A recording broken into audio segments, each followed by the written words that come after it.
आत्ताच आम्ही सर्व पदाधिकारी मिळून गव्हर्नर साहेबांची भेट घेतली।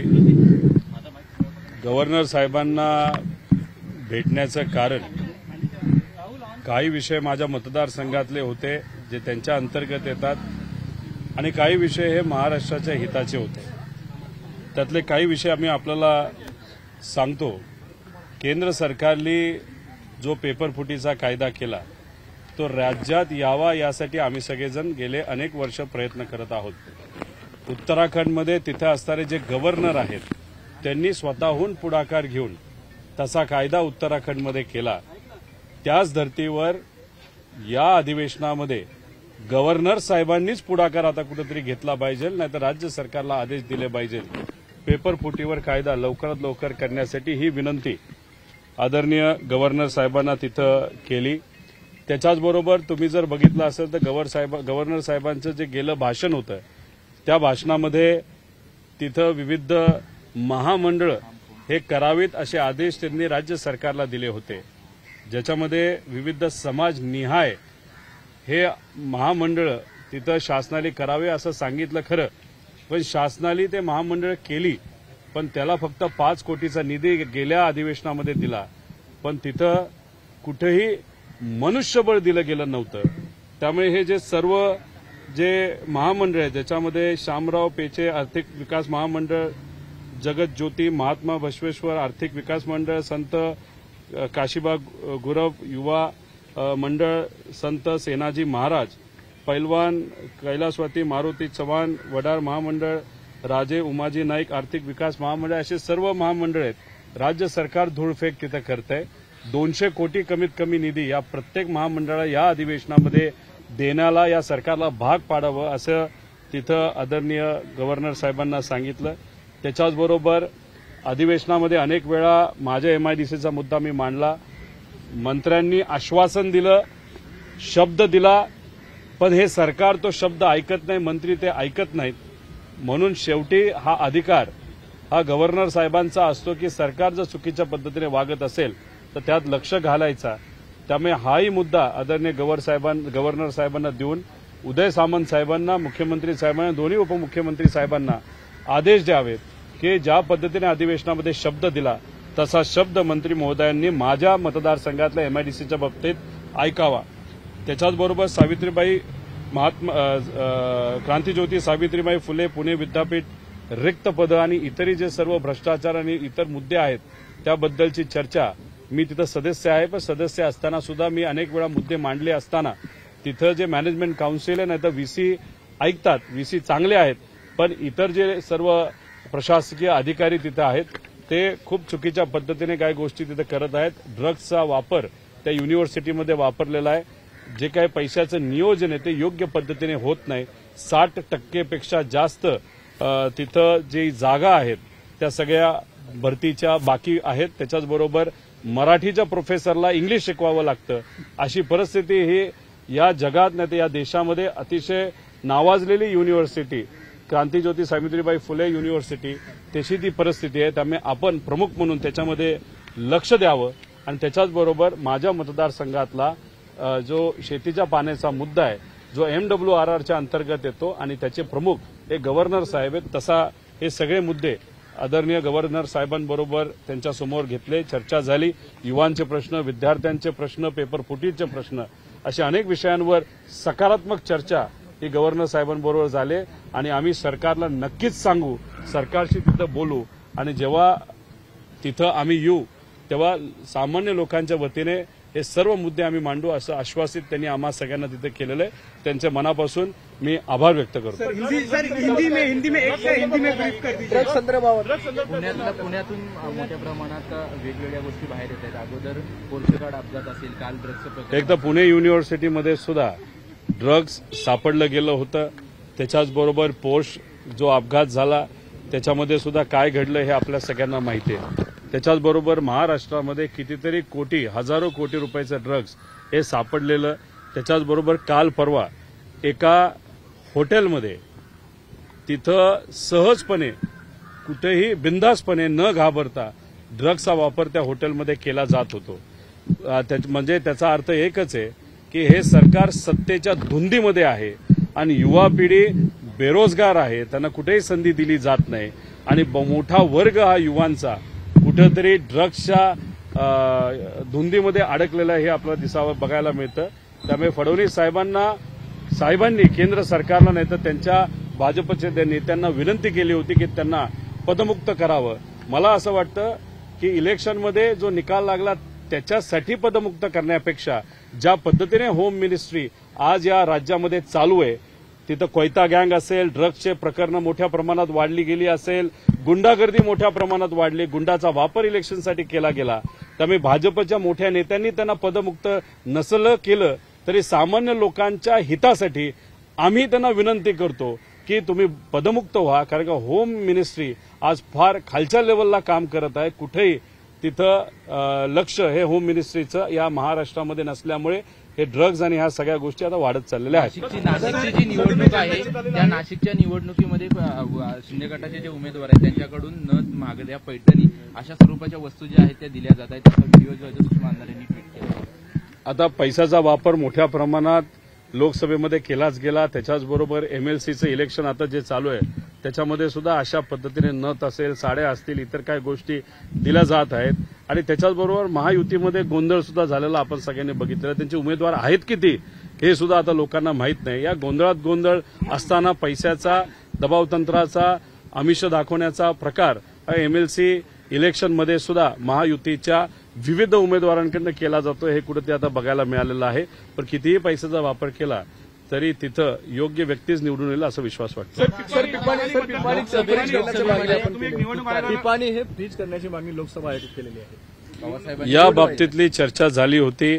ते जे चिन्ह आहे नाही तर त्याच्या ज्या पद्धतीने प्रचार केला गेला तर ते कुठेतरी दिशाभूल नागरिकांची नाही तर मतदारांची मोठ्या प्रमाणात केली जाते आणि लोकशाहीमध्ये दिशाभूल करणं हे योग्य नाही. आणि त्या हेतूतून जे काही आकडेवारी आली पिपाणीची आणि त्याला मिळालेलं मतदान उमेदवार अनोळखी असताना सुद्धा, त्यामुळे कदाचित आमच्या पक्षाने त्याबाबतीत निर्णय घेत इलेक्शन कमिशनला सुद्धा तक्रार केली असावी.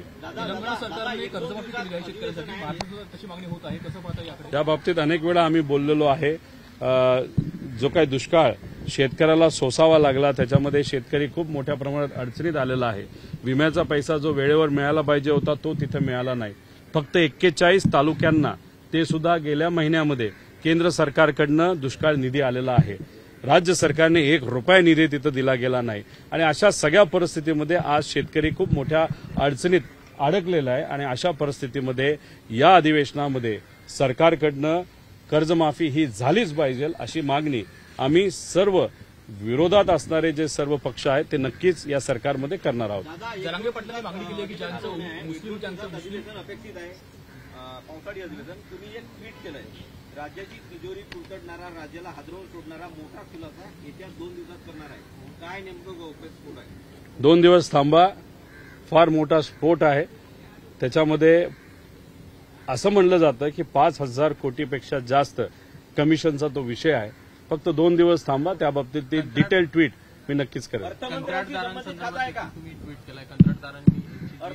60,000 कोटी रुपये अशी कामं या राज्य सरकारने कॉन्ट्रॅक्टरला दिलेली आहेत आणि देय रक्कम आपण आता जर बघितली तर 20,000 कोटीच्या आसपास आहे. कॉन्ट्रॅक्टरला वेळेवर पैसा मिळत नाही आणि त्याच्यामुळे कामं पूर्ण होत नाहीत. अनेक रोड हे खोदले गेले, कामं पूर्ण नसताना तिथं ऍक्सिडेंट मोठ्या प्रमाणात होत आहेत. बिल्डिंग अपुऱ्या आहेत. माझ्या मतदारसंघामध्ये तीच परिस्थिती, बाहेर तशीच परिस्थिती आहे. म्हणजे सामान्य लोकांचा टॅक्सचा पैसा हा कामाला लावला गेला, खर्च केला गेला, पण तो पूर्ण न होताना त्याचा सामान्य लोकांना कुठेही फायदा होत नाही. आणि पैसे मिळवण्यासाठी अशी आता चर्चा सुरू झालेली आहे की तू आज आम्हाला भेट, जो काय टक्केवारी द्यायची दे आणि तुझे पैसे घेऊन जा, अशी काही गोष्टी आता सुरू झालेल्या आहेत. अशा परिस्थितीमध्ये आम्हाला असं कळतंय की या अधिवेशनामध्ये आमदारांना खुश करण्यासाठी, आणि हे महायुतीचं शेवटचं अधिवेशन आहे, परत 2024ला परत काय ते सत्तेत येणार नाहीत, या दृष्टिकोनातून कदाचित कमिशनसाठी आणि आमदारांना खुश करण्यासाठी खूप मोठा निधी हा या अधिवेशनामध्ये सत्तेत असणाऱ्या आमदारांना दिला जाईल अशी चर्चा आहे. आमचं एकच मत आहे, आधीच्या सगळ्या गोष्टी अपुऱ्या असताना तुम्ही अतिरिक्त पैसा नवीन गोष्टींना का देताय? ज्या अपुऱ्या गोष्टी त्या पूर्ण करा आणि मग राहिलेल्या नवीन गोष्टींसाठी तुम्ही निधी दिला गेला पाहिजे असं आमचं मत काही आहे. नेते आपल्या पक्षाच्या वाटेवर आहेत. कोल्हापूरमधून देखील काही नेते आपल्या पक्षामध्ये पक्षप्रवेश करणार आहेत. तुम्ही निवडणूक झाल्यापासून वारंवार असं वक्तव्य करताय. कधी मुहूर्त हे होणार आहे? आमदार तसे बघितले तर फार हुशार दिसत आहेत. या अधिवेशनासाठी अनेक आमदार थांबा असं म्हणतायत. थांबण्याचं कारण कदाचित त्यांच्या मनामध्ये असं असावं की या अधिवेशनामध्ये निधी घ्यायचा, अधिवेशन होऊन द्यायचं आणि मग कुठेतरी परत यायचं. पण कोणाला घ्यायचं कोणाला नाही घ्यायचं शेवटी हे पवार साहेब आणि जयंत पाटील साहेब तिथे ठरवणार आहेत. योग्य व्यक्तींना कदाचित घेतलं जाईल आणि ज्या लोकांनी चुकीच्या पद्धतीने तिथं राजकारण केलं असेल, नाही तर साहेबांच्या विरोधात एखादं घोषणा केली असेल, नाही तर वक्तव्य केलं असेल, तर त्या लोकांना कदाचित पक्ष घेणार नाही. पण निर्णय पूर्णपणे पवार साहेब आणि जयंत पाटील साहेब तिथे घेतील. काँग्रेसने आणि राष्ट्रवादी शरद पवार गटाने उभाटाला बांबू लावलाय आणि त्याचा त्रास उभाटाला होते असं संजय शिरसाटांनी आरोप केला. संजय शिरसाटांची खूप मोठी अडचण झालेली आहे. 2.5 वर्ष झालं त्यांनी कपडे शिवलेले, जॅकेट शिवलेलं आहे, पण त्यांना मंत्रीपद मिळत नाहीये. आणि त्याच्यामुळे त्यांचं होतं असं आहे की कधी कधी ते काय बोलतात याच्यावर त्यांचा कंट्रोलच राहत नाही. महायुतीमध्ये आज किती अडचणी येते हे आपल्या सगळ्यांना तिथं माहिती आहे.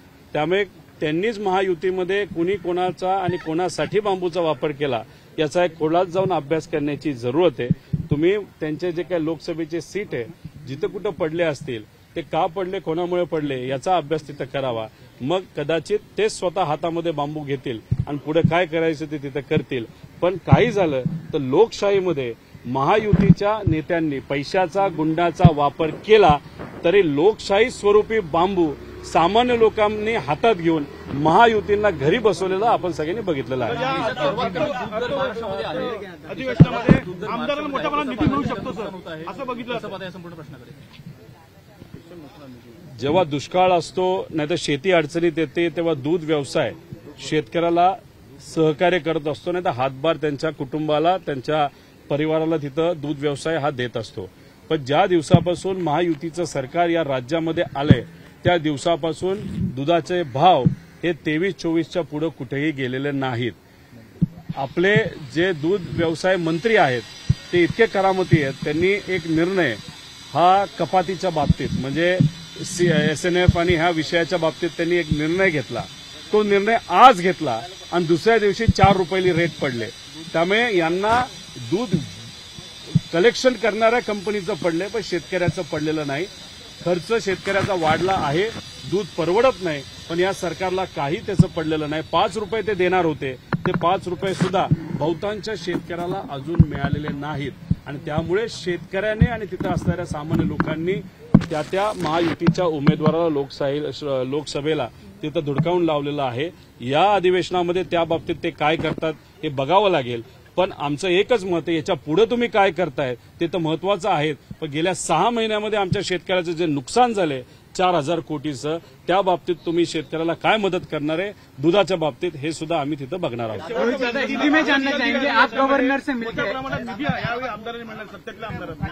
सत्तेतल्या आमदारांना नक्कीच निधी मोठ्या प्रमाणात तिथं दिला जाईल आणि सत्तेत असणारे आमदार ते आता महायुतीतले विविध घटक पक्षाचे आहेत ते निधी घेतील आणि नंतर उद्या जाऊन महायुतीमध्ये राहतील का हाही प्रश्न तिथं निर्माण होणार आहे. पण हो, महायुतीच्या अनेक आमदारांना मोठ्या प्रमाणात निधी हा दिला जाणार आहे. पण आमचं एकच मत आहे की आधी जो निधी दिलाय त्याचीच कामं अपुरी आहेत, तीच कामं पूर्ण होत नाहीत, ती आधी पूर्ण तुम्ही करा आणि मग नवीन निधी तिथं द्या.